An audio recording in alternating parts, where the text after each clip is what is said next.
Buenas noches para todos, mi nombre es Francisco Garrido. A continuación procederé a realizar el video explicativo del componente individual de la guía número 2 de la materia Contabilidad de Gestión de la Universidad EAN. En este video vamos a tratar temas generales acerca de lo que fue un poco la historia de las finanzas en épocas importantes que marcaron un poco cómo conocemos hoy en día las finanzas, y también desarrollaremos conceptos claves como lo es el costo de capital, la estructura de capital, la planeación y evaluación de un proyecto, el punto de equilibrio y el riesgo que éste representa.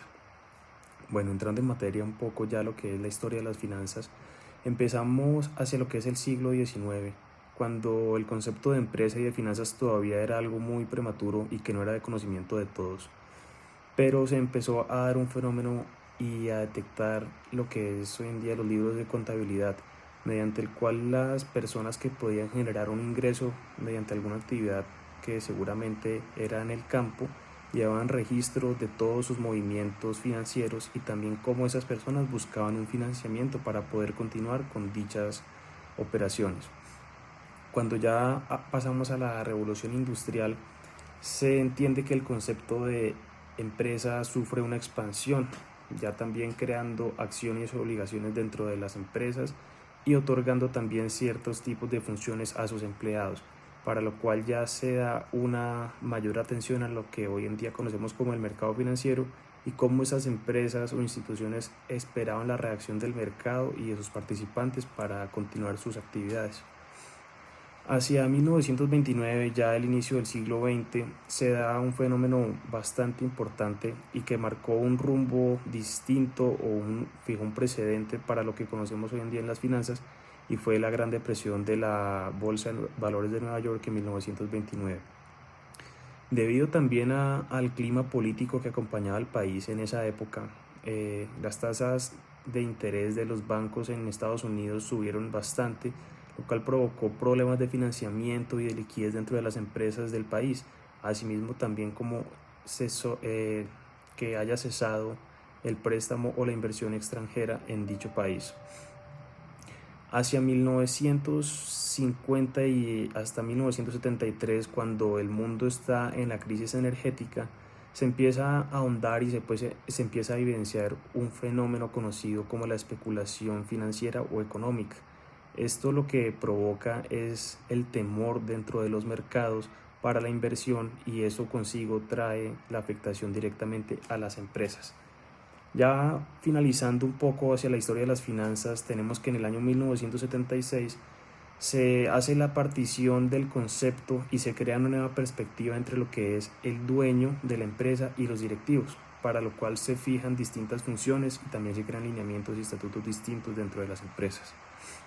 Hablando un poco ya de conceptos dentro de las finanzas, tenemos lo que es el costo del capital. Según el autor Scott Pesley, el costo del capital es el rendimiento mínimo que debe tener una empresa para que ésta no pierda su valor dentro del mercado. Eso también se traduce como los movimientos o las operaciones que garantizan la valorización de la empresa dentro del marco o el ambiente en que esté desarrollando sus funciones. Y es algo que hoy en día es bastante utilizado, pues tiene amplio rango y es un indicador que miden las empresas hoy en día para mirar su rentabilidad y su viabilidad de proyectos. Pasando un poco hacia lo que es la estructura del capital, tenemos que el capital de una empresa está dividido en dos partes fundamentales.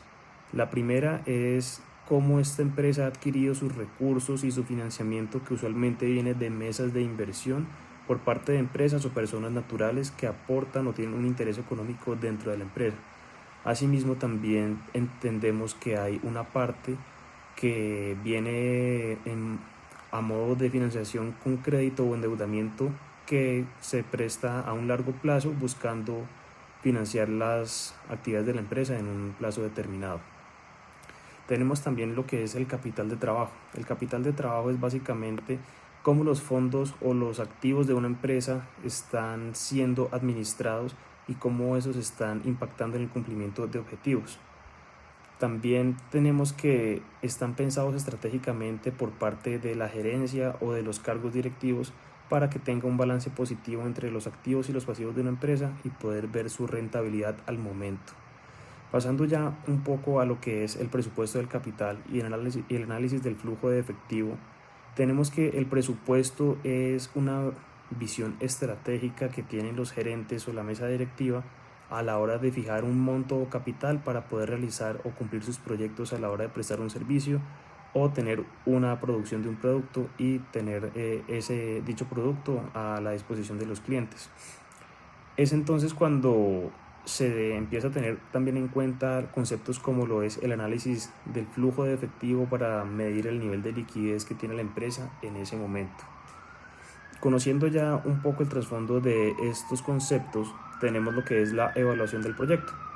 La evaluación del proyecto es un proceso y un análisis riguroso que se lleva a cabo de manera interna, que también puede sufrir un poco la participación de terceros con la intención de tener una visión más especializada por gente que pueda tener más conocimiento en el tema acerca de la viabilidad de un proyecto. La empresa va a hacer uso de indicadores importantes como lo es el valor presente neto, la tasa de rendimiento y el periodo de recuperación que va a tener este proyecto en términos financieros.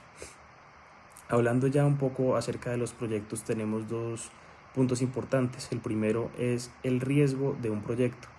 Este riesgo se mide en términos contables y términos que tampoco son financieros. Para dicha planificación, la empresa hace un estudio previo de las condiciones del mercado, sus competidores, barreras de entrada y también utiliza recursos de simulación para anticiparse a eventuales escenarios que son poco favorables y desarrollar estrategias que permitan identificar falencias a la hora de presentar algún problema para así mitigar pérdidas o asimismo también concluir si la viabilidad del proyecto no es la adecuada. Y por último tenemos lo que es el punto de equilibrio. El punto de equilibrio de una empresa o de un proyecto en cuestión de una empresa es básicamente la relación que se tiene entre los activos y los pasivos en un momento determinado o en una temporalidad determinada en una empresa. Esto lo que va a permitir es determinar el estado financiero de la compañía, si está en ganancias o pérdidas. También hay conceptos que se manejan hoy en día como lo es el break-even, que es cuando las ganancias y las pérdidas son iguales, por lo cual la empresa no está generando ninguna utilidad, pero asimismo tampoco está incurriendo en pérdidas adicionales en el desarrollo de sus actividades. Bueno, esto ha sido todo. Aquí hemos mencionado temas importantes acerca de las finanzas. Espero que esto les pueda ayudar a comprender un poco cómo se maneja hoy en día y también cómo ha sido a lo largo de la historia el manejo que se le da al concepto de las finanzas y los mercados. Muchas gracias.